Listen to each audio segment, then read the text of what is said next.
અને હવે દશેરો આવી રહ્યો છે, તો આવા દુષ્ટોની બલી થતી હોય, આવાને એન્કાઉન્ટર થાય, જો યોગીજી કરી શકતા હોય બાપુ, તો હું અમે આપ પાસે અપેક્ષા એવી રાખી જસવંતસિંહ બાપુ. તો દોસ્તો, કરણી સેનાના રાષ્ટ્રીય પ્રવક્તા જે ભાઈ છે એમને જસવંત ભાવોરને ફોન લગાડીને શું કીધું તમે જુઓ આ વિડીયોમાં. જસવંતસિંહ બાપુ, જય માતાજી. હું મહેન્દ્રસિંહ રાઠોડ બોલું, કરણી સેના રાષ્ટ્રીય પ્રવક્તા બાપુ.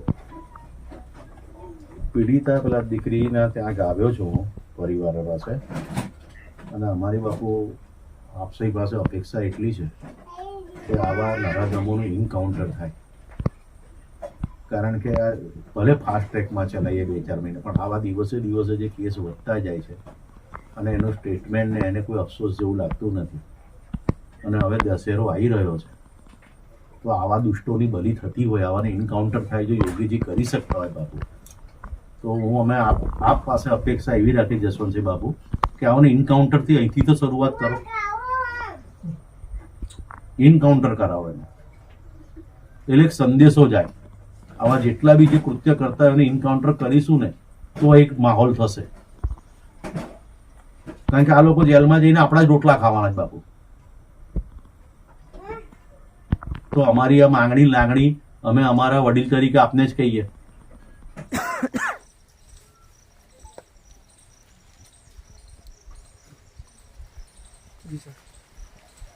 આજે માનવતાને હૃદય કંપાવનારી જે ઘટના ઘટિત થઈ છે પીપળિયા ગામે અને દાહોદ જિલ્લામાં, અને આ ઘટના થકી સર્વ સમાજના લોકો અને સૌ લોકો આ પરિવારની પડખે આવ્યા છે. પણ આમાં ચિંતાનો વિષય એક જ છે કે જે આરોપી છે એ મૂળ આ ગામનો જ છે, અને આટલી ક્રૂર હત્યા કર્યા પછી પણ એને જે એનો પસ્તાવો હોવો જોઈએ એ કોઈ પણ એંગલે લાગતો નથી. સૌથી પ્રથમ પ્રશાસનીય ભૂમિકા પોલીસે કરી છે.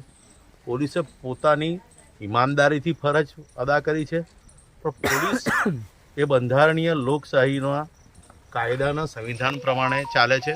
પણ આણે જે કૃત્ય કર્યું છે એ પ્રમાણે કરણી સેના અને અમારા સર્વ ક્ષત્રિય સંગઠનોની એક જ માંગણી છે કે આવા હત્યારાને તાત્કાલિક ધોરણે ઇનકાઉન્ટર કરવો જોઈએ. અને મુખ્યમંત્રીશ્રીને અમે 2 હાથ જોડીને વિનંતી કરીએ છીએ, આપ ઘણા મૃદુ અને સહજ મુખ્યમંત્રી છો, પણ અપરાધી એ તમારું સહજતાનો દુરુપયોગ કરે છે. આ કોર્ટમાં જશે તો મુખ્યમંત્રી સાહેબને કહેવા માંગીએ છીએ કે આંખે દેખ્યું કોઈ નથી સાક્ષી, આરોપીએ ગુનો કબૂલ કર્યો છે, અમને પોલીસ પર ભરોસો છે પણ કાયદા પર ભરોસો નથી રહ્યો, કારણ કે છટકબારીઓ 99 છે. એટલે અમે યોગીજી જેવો રિઝલ્ટ માંગીએ છીએ. જો યોગીજી યુપીમાં બેઠા બેઠા આવા અપરાધીઓને ઇનકાઉન્ટર કરી અને જેલનું ભારણ ઘટાડતા હોય, કારણ કે આ જેલમાં જશે આપણા જ પ્રજાના રૂપિયા આ લોકો પહેલવાન થવાના છે. માટે તાત્કાલિક ધોરણે દશેરો આવી રહ્યો છે અને અમારા ક્ષત્રિયોમાં દશેરો આવા દુષ્ટોને બલી આપવા માટેનો હોય છે. તો તાત્કાલિક ધોરણે અમે સરકારને માંગણી કરીએ છીએ, તાત્કાલિક ધોરણે આવા જેટલા પણ અપરાધ કરનારાઓ છે, જેટલા પણ બળાત્કારીઓ હોય, જે પણ આવું હત્યા કરતા હોય, જેવા પણ હોય, એમને તાત્કાલિક ધોરણે એન્કાઉન્ટરો કરો તો એક સમાજમાં દાખલો બેસશે, એક બીક બેસશે. એટલે અમે અને અમારી ટીમ માંગણી ફક્ત એક જ છે, આને તાત્કાલિક ધોરણે એન્કાઉન્ટર કરો.